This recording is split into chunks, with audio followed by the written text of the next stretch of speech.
Hello, Stephen. Nice to meet you here at Sibos 2025. I hope you enjoyed this conference. Yeah, having a great conference so far. It's great to be in Frankfurt. All the major banks in the world are here. A lot of the fintechs, some of the VASPs, not many. But yeah, it's interesting to see what's going on, having different conversations with people, seeing what their perspectives are like, what their outlooks are like for the industry per se, and how they're adapting to stable coins and crypto, for example, and really what people are saying about fraud and financial crime and where that's going. I was at an event this morning where top leaders in the fraud space were talking about in 2027, it's estimated that 70 billion will be lost to fraud in the United States alone by 2027. So that's a frightening figure.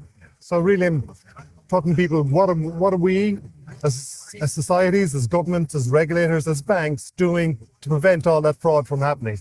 So this is what will happen in 2026, more action on fraud, or it will be something different? So fraud is huge, like industrial scale fraud, online fraud, elder abuse, elder fraud, romance scams, everything.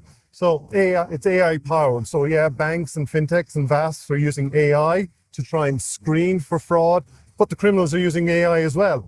And they're using it at a multiple as what banks and fintechs and regulators are doing. So yeah, how do we keep pace with the scale of acceleration of fraud powered by AI? What we are missing most in comparison? I think, Ursula von der Leyen, the European Commission president, always talks about simplification. And of course, simplification in compliance would be really useful, right? But what I've heard a lot of today about is standardization.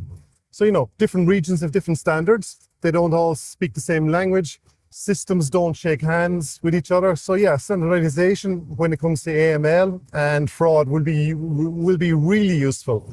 And the other thing I picked up on today was regulators and governments are moving fast enough to tackle fraud. So actually it's down to the banks and financial services to put standards in place that will tackle fraud and try and put some stop to the gallop that fraud is at all over the world. Yeah, fraud is a big problem that we are facing currently in fintech, and you're absolutely true, right, that we will have this big challenge in next years that are coming in.